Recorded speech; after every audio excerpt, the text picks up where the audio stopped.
Bienvenue dans ma cuisine. Aujourd'hui j'ai eu envie de vous faire une vidéo un peu différente de d'habitude. Aujourd'hui je ne vais pas vous faire une vidéo recette. À la place on va tester ensemble des recettes que j'ai trouvées sur internet. Peut-être que vous n'êtes pas encore sur TikTok et si c'est le cas, n'y allez surtout pas, c'est un puits sans fond duquel on ne peut pas ressortir. Mais si vous êtes comme moi et que vous passez bien trop de temps sur TikTok, vous êtes probablement déjà tombé sur ces 3 recettes. On a donc d'un côté les quesadillas hack, de l'autre les fameuses pâtes à la feta et aux tomates cerises cuits au four, et en troisième on a une recette de crème glacée citron coco qui ne nécessite que 3 ingrédients et l'utilisation d'un blender, ce que je n'ai pas. J'espère que ces recettes vont me plaire et j'espère qu'elles vont surtout vous plaire et vous donner des idées pour vos repas. Alors sans transition, passons au quesadilla hack. Donc comme vous pouvez le voir sur l'écran, normalement, les quesadilla hack c'est juste une sorte de tortilla coupée de manière à pouvoir en fait replier la tortilla en 4. Ça fait une sorte de sandwich, on peut faire plein de versions différentes, donc je vais essayer de faire une version avec tout simplement ce qu'il y a dans mon frigo aujourd'hui. J'ai donc devant moi ce que je vais utiliser pour mon sandwich / quesadilla. Une petite tomate qui vient de mon jardin. Enfin, je n'ai pas de jardin, mais il vient quand même de ma jardinière. Un peu de tofu fumé, on pourrait probablement le faire passer à la poêle si vous préférez que ce soit un peu croustillant. Moi, ça me dérange pas de l'avoir comme ça. Du fromage que j'ai fait moi-même, mais vous pouvez utiliser n'importe quel fromage, oulala, mon dieu, il est extrêmement ferme. De la sauce, il y a écrit made for meat, mais il n'y a pas de viande ou de quoi que ce soit dedans. Et j'utiliserai aussi un petit peu de roquette, donc je vais couper tout ça en petits morceaux. Et pendant que je coupe tout ça, pourquoi ne pas discuter un peu ? J'ai été assez surprise pour ma vidéo FAQ que vous ayez autant de questions par rapport au fait que je vive à la campagne. Et je vous ai déjà expliqué maintes et maintes fois sur Instagram qu'en vérité j'aimerais vivre dans un endroit complètement différent, la campagne, mais plus vers la montagne, là où il fait frais, là où il y a des vrais pins dehors et pas de la garrigue. Je déteste la garrigue. Et du coup, je vous ai demandé sur Instagram où est-ce que vous rêveriez de vivre. Et je dois dire que les personnes qui rêveraient de vivre en ville, je vois que vous avez été un peu timide face au nombre de personnes qui ont dit vouloir vivre isolées à la campagne. Je sais pas si c'est parce que ça fait partie de mon audience, je sais pas si c'est une conséquence du confinement et du Covid et de tout ce qui s'est passé en 2020-2021. Je sais pas si c'est juste que tout le monde rêverait de vivre à la campagne et est obligé de vivre en ville, à cause notamment du travail. Mais en vérité, je sais pas s'il y a tant de monde que ça qui supporterait de vivre isolé à la campagne. Parce que dans la campagne où je vis, c'est plutôt facile à vivre. On va pas dire que je suis extrêmement isolée, même si je suis vraiment très très loin des commodités, loin de la ville, etc. Mais je pense qu'il y a beaucoup d'aspects de la campagne qu'on n'imagine pas ou qu'on prend pas trop en compte quand on se dit qu'on voudrait vivre à la campagne. Une des premières choses, des principales choses évidemment, c'est que quand on vit à la campagne, on est à distance de tout. On est à distance des écoles, des hôpitaux, on est à distance des supermarchés, on est à distance des activités si jamais on veut aller en ville pour aller au restaurant, mais alors il faut prévoir toute la soirée. C'est pas comme quand on vit en ville et que si on a envie d'aller boire un café, il suffit de sortir, de faire 10 minutes de marche même pas, et puis d'arriver à un café. Ici on est bien à 40 minutes de voiture de mon café préféré qui se trouve à Montpellier. Il y a aussi un autre truc que je pense qu'on peut pas vraiment savoir avant de vivre à la campagne, c'est que les nuits sont très noires et c'est très très étrange quand on vit dans un endroit où il n'y a pas de réverbère dehors. Quand on vivait avant avec mon compagnon dans une autre campagne, il n'y avait pas de réverbère en fait dans sa rue. Devoir remonter la rue le soir à pied avec des lampes torches, c'est très spécial. Il faut pas trop avoir peur des ombres ou des choses qui pourraient se cacher dans les buissons. Et puis évidemment, le désavantage principal, les chasseurs qui ne respectent ni la nature, ni les gens. Et encore moins les animaux, mais ça c'est de base, hein. C'est pour être chasseur, il faut ne pas respecter les animaux. Après ce long monologue, j'ai fini de couper toutes les choses dont j'ai besoin pour ma quesadilla, donc je vais me lancer. Je prends une de mes petites tortillas fait maison, je la coupe dans le quart. Je commence avec ma sauce. Je vais en mettre sur 2 côtés parce que il n'y a jamais trop de sauce.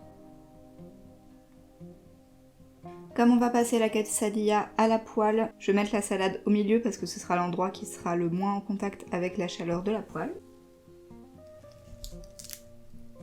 Donc je vais mettre avec ça la tomate. Ensuite je vais mettre quelques tranches de tofu. Et je finis avec une quantité assez généreuse de fromage. Voyons voir si j'arrive à plier ça. Hop.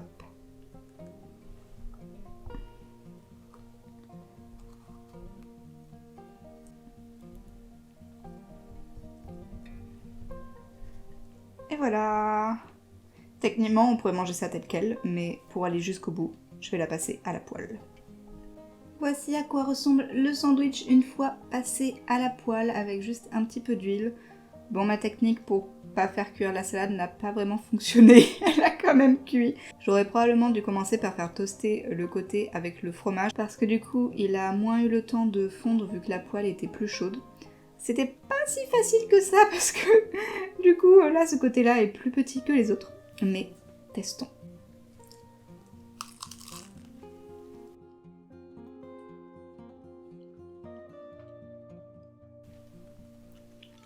Honnête. Gatsby!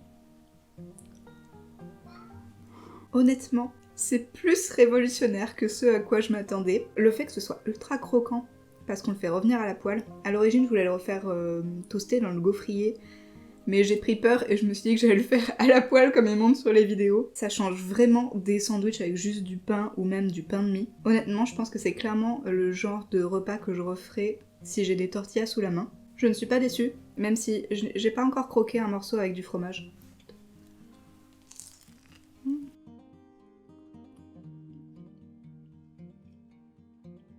On va maintenant passer à la deuxième recette qui est donc la fameuse crème glacée au citron avec 3 ingrédients, donc de la crème de coco, du citron et du sucre. Vous allez voir tout de suite pourquoi c'est un peu particulier. Take 3 lemons and cut off any of the parts that you don't want to eat.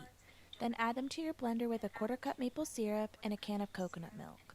Blend until smooth, then freeze into ice cubes, then let them thaw a little bit and add back to your blender. Blend, scraping down the sides as much as you need until you have a creamy lemon ice cream. Donc, la chose étrange, c'est forcément qu'elle met le citron en entier. Et j'ai un peu la même inquiétude que les personnes en commentaire de la vidéo qui demandent si la glace n'est pas amère à cause du blanc du citron. Ça me rappelle d'ailleurs une candidate du meilleur pâtissier qui avait choqué Cyril Lignac en croquant dans un citron parce qu'elle disait qu'en fait c'était pas si acide que ça et que c'était plutôt bon. Et depuis ce jour, j'ai envie de croquer dans un citron en entier comme ça. Je le ferai le jour où j'ai 50 000 abonnés pour se moquer de moi.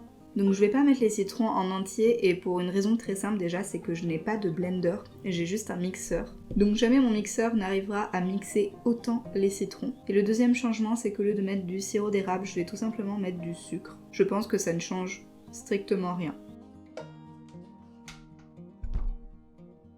Je vais utiliser un citron et demi parce que ça me semble déjà énorme et si jamais ça ne fonctionne pas, je préfère en gâcher 1,5 plutôt que 3.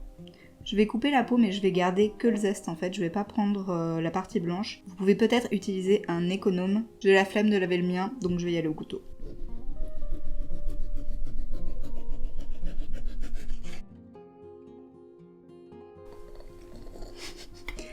C'est vraiment une quantité très grosse de citron pour la quantité qu'on a à la fin, mais j'essaye de suivre la recette sans faire trop de changements. Je mets tout dans mon mixeur avec la pulpe. Et honnêtement, je vais mixer un peu pour essayer de réduire un peu le citron en bouillie d'abord. Je sais pas pourquoi, mais je pense qu'on part avec un gros handicap déjà, sans blender. Est-ce que c'est ce que j'aurais dû faire? Je vais ajouter la crème de coco. Si ça peut vous aider dans les ingrédients, c'est extrait de noix de coco 93% et en termes de matière grasse, on est à 21 grammes pour 100 ml. Ah, peut-être que ça aidera à mixer le citron, je sais pas. Sur le dessus, il y a toute la crème en fait. De coco.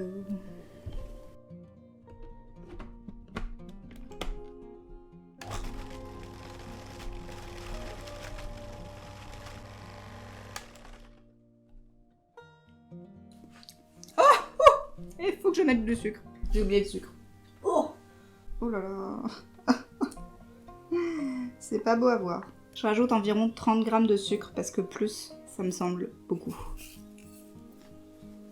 Je vais mettre le reste de la crème.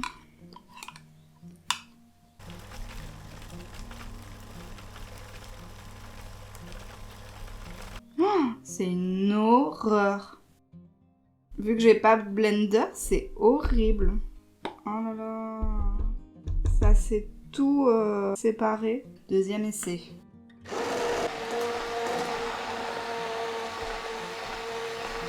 Je vais pas vous mentir, ça reste vraiment très séparé. Je vais quand même aller jusqu'au bout en rajoutant l'eau parce que j'ai l'impression que c'est ce qu'elle fait. Et de toute manière, on remixera demain. On se retrouve au moment où je verse tout ça dans des glaçons. Moi, je pense juste que la crème avait besoin de réchauffer un petit peu parce que en attendant du coup et en remixant, c'est devenu bien lisse. Donc je vais mettre ça comme elle dit dans je ne sais pas comment ça s'appelle en français, mais vous voyez de quoi je veux parler.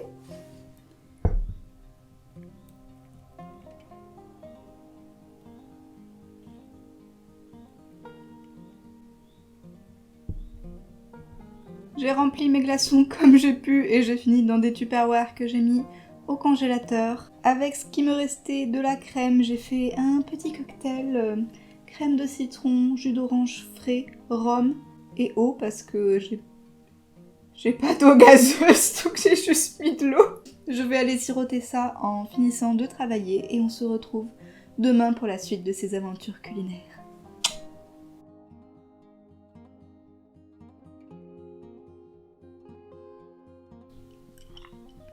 Nouvelle journée, nouveau café, continuons ces recettes de TikTok. La recette demandait de sortir un peu à l'avance les glaçons de glace, donc je l'ai fait et j'ai commencé par sortir.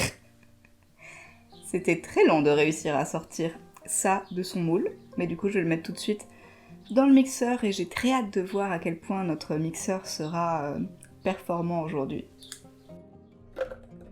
Je n'avais clairement pas assez de bac à glaçons pour toute la crème, du coup je l'ai aussi fait dans ces moules en silicone que j'utilise pour faire des gros glaçons. Je vais pas les couper parce que la glace n'est pas extrêmement ferme, donc j'espère que ça suffira. En tout cas, si vous voulez juste faire des sortes de glace à l'eau surbâtonnées, ça... c'est extrêmement bon manger comme ça aussi. Un truc que j'ai remarqué aussi, c'est que quand j'ai versé la glace, en fait, tout le zeste est resté au fond, donc du coup, il faut bien mélanger avant de le verser dans les glaçons pour qu'il y ait un peu du zeste partout. Maintenant, on va mixer et voir ce que ça donne. La vidéo recette dit de régulièrement arrêter, donc c'est ce que je fais, et je vais carrément y aller avec un couteau pour réduire les morceaux, les plus gros morceaux en plus petits morceaux pour que ça aille plus vite.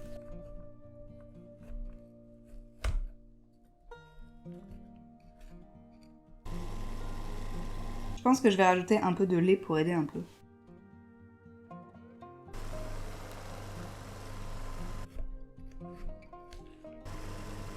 Ça vient, mais mon mixeur a un besoin d'un peu d'aide.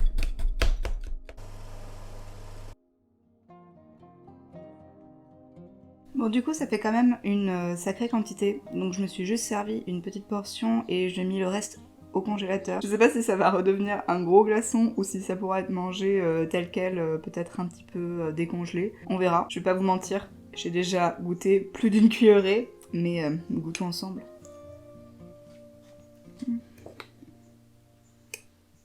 C'est bon, c'est pas particulièrement surprenant. C'est de la coco, du citron, du sucre. Donc évidemment, en goût, c'est bon, ça a un goût de coco et de citron. En texture, j'irai pas jusqu'à dire que ça a une texture de crème glacée. Ça a plus une texture de sorbet où on sent un peu qu'il y a des cristaux de glace. Est-ce que c'est bon? Oui. Est-ce que je le referai? Franchement, je trouve que ça vaut pas tout le travail juste pour ça. Je préfère autant faire mes glaces à base d'aquafaba qui prennent autant de temps à faire, qui sont meilleures et avec lesquelles on peut faire plus de saveurs. Je vous mettrai le lien par là au-dessus de l'écran. Bref, agréable, mais ça casse pas trois pattes à un canard. On passe à la troisième et dernière recette que vous avez probablement déjà vue, que vous soyez sur TikTok ou pas, parce que tout le monde en parle, même sur Instagram, même sur YouTube. Et c'est les fameuses pâtes à la feta et aux tomates cerises. Si vous ne connaissez pas, Voici une des recettes. Add tomatoes, olive oil, salt, and pepper to a baking dish. Then add a block of feta cheese right in the middle. Bake at 400 for 35 minutes. When it comes out, add some fresh garlic, fresh basil, and give it all a good mix. Then add some of that cooked pasta right on top and give everything a good mix once again. Je vais pas trop dévier de cette recette. Ce que je vais faire par contre, c'est que je vais mettre des gousses d'ail entières et avant cuisson parce que j'aime pas du tout l'ail frais. Je vais pas mettre une tonne d'huile comme beaucoup de personnes font parce que je trouve que c'est beaucoup trop et que c'est pas forcément bon. Ça va être notre dîner de ce soir, donc je vais voir si à la fin je mélange toutes les pâtes ou pas dedans parce que j'ai peur qu'elles deviennent trop cuites après. Et s'il y a quelque chose que je déteste et qui me donne vraiment la nausée, c'est les pâtes trop cuites. Donc on va voir. Mon four est déjà en train de préchauffer à 200 degrés. Est-ce que je le regrette déjà sachant qu'il fait 30 degrés dehors et extrêmement lourd? Oui. Je vais attendre un petit peu avant de mettre une casserole à chauffer pour faire cuire les pâtes. Et pour commencer, je vais préparer mon plat avec les tomates cerises, la feta, l'ail, etc. Ce qui est bien, c'est que ça va me faire utiliser ce superbe plat. Je l'ai acheté à Emmaüs et en plus il n'était pas donné. J'adorais ce détail en cuivre, les anses avec lesquelles on peut soulever le plat. En fait le plat peut s'enlever. Et je ne l'utilise absolument jamais parce qu'il est beaucoup trop grand, que ce soit pour faire à manger ou pour faire des photos. Mais il sera parfait pour faire ses pâtes. Je mets mes tomates cerises. Je vais en mettre un petit peu plus. Je prépare mes gousses d'ail, j'ai l'impression d'être la seule blogueuse au monde à ne pas aimer l'ail frais. Je fais beaucoup d'efforts en ce moment, mais l'ail cru, toujours pas. Je vais en mettre pas mal, ça fera plaisir à mon cher et tendre.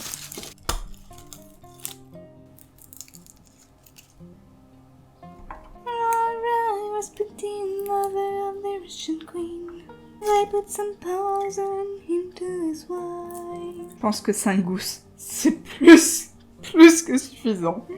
Je mets mon huile d'olive.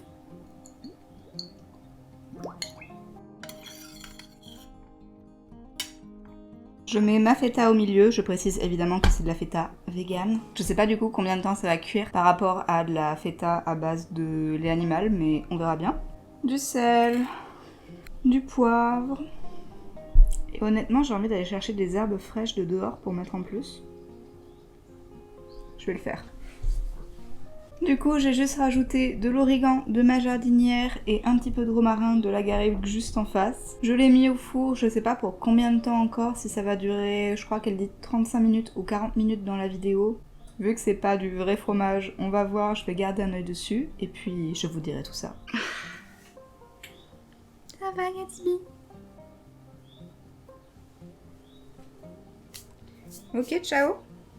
J'ai mis les pâtes à cuire, j'ai utilisé des penne et je vais bien les sous-cuire, j'ai mis 9 minutes au lieu de 11 minutes. Je sens que je vous ai laissé sur votre faim hier, ou en tout cas plus tôt dans la vidéo par rapport à la vie dans la campagne. En vérité, je pense que beaucoup des désavantages de la campagne sont des avantages pour les personnes qui veulent vivre à la campagne. La proximité avec la nature et les animaux, c'est quelque chose qui définitivement me plaît à moi. J'aurai pas d'enfants, donc ça règle toute la question des écoles et des activités et de tout ce qu'il y a autour de ça. Et il y a pas longtemps, du coup, je me demandais d'où ça venait mon désir de vouloir vraiment vivre dans la campagne alors que j'ai pas vraiment grandi dans la campagne. Et je pense que bizarrement, c'est toujours quelque chose qui m'a animée. Il y a pas longtemps, mon cher et tendre me disait qu'il voulait revoir Avatar, le film de James Cameron, je précise. Et je lui disais que si on revoyait, je risquais de pleurer parce que c'est un film que je suis allée voir 3 fois au cinéma, le seul film que je suis allée voir autant de fois au cinéma. Et à chaque fois, quand je rentrais, je pleurais pendant 1 heure parce que moi je voulais vivre dans un monde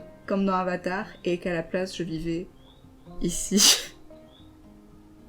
Je me souviens d'ailleurs que il y a peut-être 1 an, on discutait justement parce que mon compagnon il a grandi vraiment dans la campagne profonde. Quand on est enfant et surtout quand on est ado, c'est quelque chose qui peut être difficile à vivre parce qu'on est loin de tout, on est loin de nos amis. Pour aller en ville, pour aller faire des activités, on peut pas forcément prendre le bus parce que quand il y a un bus le matin et un bus le soir, il y a pas vraiment beaucoup de choix. Donc lui, ce qu'il me disait, c'est qu'il voulait vivre en ville et ça m'a fait pleurer aussi. Je sais pas exactement ce qui l'a fait changer d'avis. Je pense pas que ce soit juste parce que j'ai pleuré. Avant, j'avais beaucoup de rêves et d'ambitions dans ma vie, et aujourd'hui, ma seule ambition, c'est de trouver une maison dans la forêt, pas collée à d'autres maisons comme ici, vraiment dans son espace à soi. Une maison avec des pierres à l'extérieur. Et puisque je l'ai demandé sur Instagram, mais que je l'ai pas demandé ici, n'hésitez pas à me dire en commentaire où est-ce que vous rêveriez de vivre, que ce soit en ville À la plage, pourquoi pas, même si personnellement je ne comprends pas. À la montagne, dans la forêt, pas dans la forêt, isolé, pas isolé. Dites-moi tout en commentaire parce que je serais très curieuse de lire ça. Donc du coup, la feta a entièrement fondu. Évidemment, vu que le fromage est à base d'huile de coco, ça a tout fondu. Je pense pas que ce soit extrêmement grave, mais du coup, ouais, c'est bien liquide. Je pense qu'en refroidissant, en fait, ça va être bien meilleur. J'enlève juste les herbes pour éviter qu'on croque dans un gros morceau de branche. Je rajoute un petit peu d'eau des pâtes. Ça, c'est toujours quelque chose... Sans ça, merci. C'est toujours quelque chose qu'il faut faire avec les sauces parce que ça apporte beaucoup de liant et je trouve que ça permet à la sauce de bien accrocher aux pâtes. Mes pâtes sont cuites, je les ai laissées dans la casserole. Et je vais quand même mélanger comme dans la vidéo et écraser un peu les gousses d'ail pour qu'elles puissent se mélanger au reste. J'écrase un petit peu les tomates mais pas trop parce que j'ai pas envie que ce soit de la purée non plus. Et là je vais attendre que ça refroidisse un peu parce que c'est bouillant pour pouvoir goûter avec des pâtes. Du coup j'ai laissé cette sorte de sauce refroidir un petit peu. Ce que je vais faire c'est que je vais goûter histoire de vous donner mon avis. En mélangeant juste deux pâtes et en prenant de la sauce parce que, comme je disais avant, je déteste les pâtes trop cuites. Ça va être notre dîner de ce soir et Adrien ne rentre que dans 1h30. Donc en fait, j'ai pas envie que les pâtes boivent toute la sauce et soient pâteuses après. Ce que je vais faire, je pense, c'est que au dernier moment, je vais réchauffer le plat avec les tomates cerises et le fromage et puis je mélangerai les pâtes au dernier moment. Je verrai si à ce moment-là, j'ajoute du basilic frais ou pas. Pour l'instant, je vais goûter sans et je vais vous dire ça.